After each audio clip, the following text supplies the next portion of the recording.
What up, crew? It is Magic Monday, and as always, want to start off strong with a quote of the week. This one is by Viktor Frankl. It says, "When we are no longer able to change a situation, we are challenged to change ourselves." So true. Now that being said, I have a brilliant card trick for you today. So let's do it. Okay, here we go. Bam. Got my deck all ready right here. First things first, we want to take the cards right out of the tuck case and throw it over to the side. That's the first step right there. Then, of course, it would not be complete without a nice shuffle. There we go. And of course, again, it would not be complete without the spectator giving the deck a solid cut. Now, at this point, I'm going to spread out the cards like this, just right in front of the spectator so you can see them clearly. What's going to happen at this point is I'm going to tell the spectator to pick out certain cards. Okay, we'll pick out a few cards and we'll take it from there. So I'm going to dictate to the spectator that the first card I want them to pick out is the let me think. The 10 of diamonds, okay? So they're going to go ahead, they're going to go through and pick out whatever card they think is the 10 of diamonds. So where do we want to go? Let's say this one. Let's say this card right here. Let's say that's the 10 of diamonds, and we don't want anyone to see it, so we'll just drag it over right here. Next card, we'll stick with the diamonds. We'll say... what do we want to say? We'll say 6 of diamonds. So we're going to go ahead and select the 6 of diamonds next.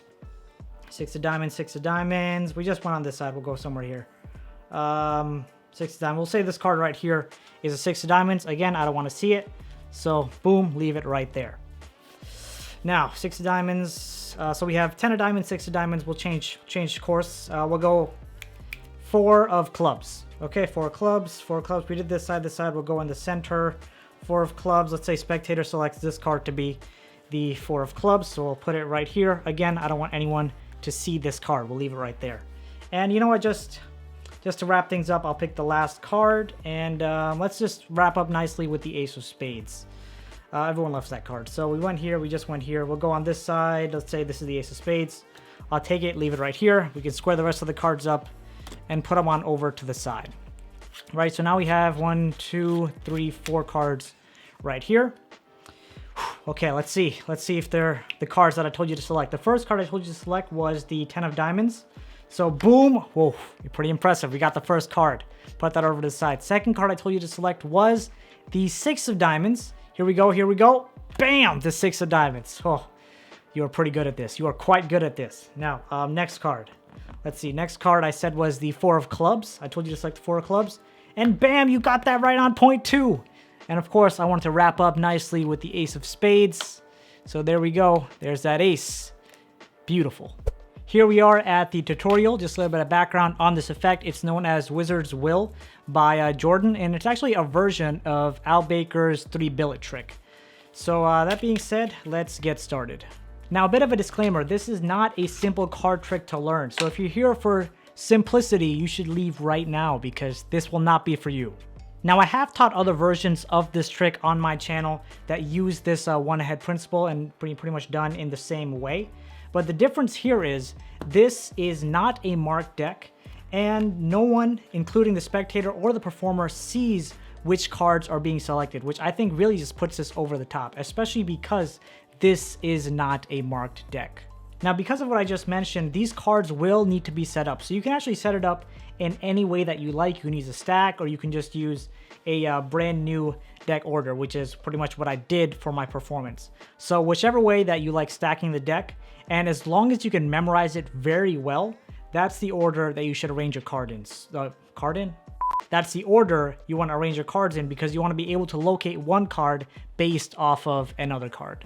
Now, breaking down this effect, once you have the deck set up the way that you like and the order memorized very well, you want to start off by giving the deck a couple of false cuts or false shuffles. What I like to do is I like to do a full deck false overhand shuffle, and I have a tutorial on it. You guys can go ahead and check that out. And it is definitely not an easy one to learn, but it works quite well. Like, look at that.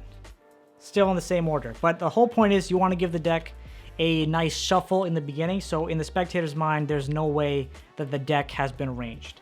And after the deck has been shuffled, you can go ahead and have the spectator give the deck one final cut.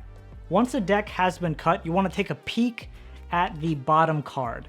And by peeking at the bottom card, you should now know the order of this entire deck. So for example, I know the top card is going to be the 10 of diamonds. I lied. Sorry, I can't teach and think at the same time. But now the top card is the 8 of diamonds, and the card before this is 10 of diamonds, jack of diamonds, and so on and so forth as you go through the deck. So now that you have that memorized, right now you know what the bottom card is, you know what the top card is. Now you can go ahead and spread the cards out like so. And you instruct to the spectator, you tell them that in a moment you'll be dictating what cards you want them to pick, and they're allowed to pick out any card. It's going to be a completely free choice. So when you start off this trick, you're able to name any card that you want. So for example, I know the position of the 9 of diamonds is on the bottom, so I can even call the 9 of diamonds and tell the spectator to select the 9 of diamonds. But I don't want to make it that obvious. So maybe I'll go with king of diamonds, right? Because king of diamonds would be located right here. Right, so king of diamonds would be right there. So maybe I want to call king of diamonds. So I tell the spectator to go ahead and select the king of diamonds. You just want the spectator to select the card that you know the location of very well. So let's just say I tell them pick the king of diamonds, and they go ahead and select this card right here. Now, of course, you need to be able to calculate this within 1 to 2 seconds, right? So if we were going now, we would actually go ahead and count. This, of course, as we mentioned, is the 8. So 8, 7, 6, 5, 4, 3, 2, ace. So right here should be our ace. And then 2 cards down is going to be the queen of spades, right? So you have them take that card out, and then you tell the spectator that no one is going to look at that card. Neither you or them are going to look at that card. So there we go. We have that out here. Now you know that's the queen of spades because you have this entire order memorized. So the next card you tell the spectator to pick is the queen of spades. So the first card they selected was king of diamonds, right? King of diamonds, that's the king of diamonds. And now they go ahead and select another card. Let's just say, to make my life easier, let's just say they select this card right here.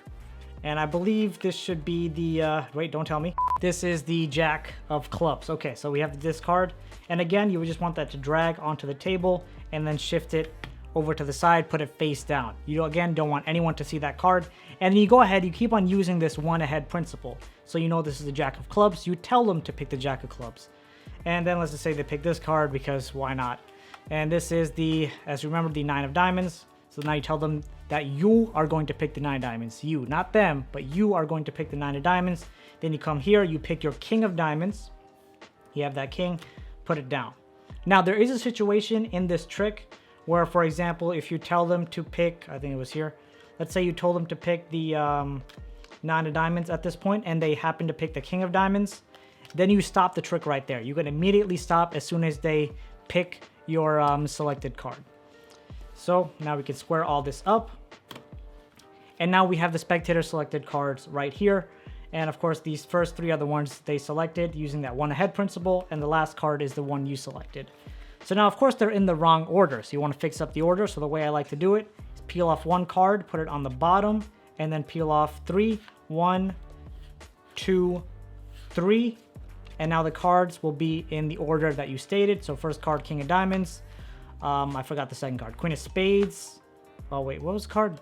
Sorry, I have no idea what's going on. My brain just is not functioning. So like I was saying, you pick up those 4 cards and you want to start counting. You count 1 card, you peel 1 card off, put it on the bottom, and then you peel 4. So 1, 2, 3, 4. And these go one on top of each other, right?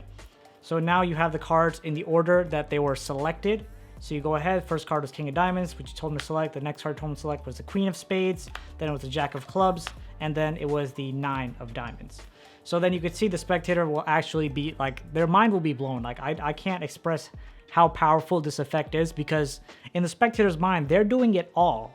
And then at the end, when you reveal it, it's like, how is this possible? Like I just picked randomly, but all these cards are the ones that he told me to pick. So it just works really well in the spectator's mind. And I honestly do not think they'd be able to figure this trick out unless they really just went through the cards. But if you have them in some kind of stack, like mnemonic stack or size 7 stack, then they definitely will not be able to figure this out at all. But again, this is a bit more of an advanced trick because of all the math involved of counting, you know, between cards. You gotta know which card is in which exact location. So it is a bit difficult, definitely only for geniuses who can do this under pressure, because I know that I definitely cannot. So I hope you guys enjoyed that trick, and if you want to see some more cool stuff, click on the video right here because I think it's great. So I'll see you there. Peace out.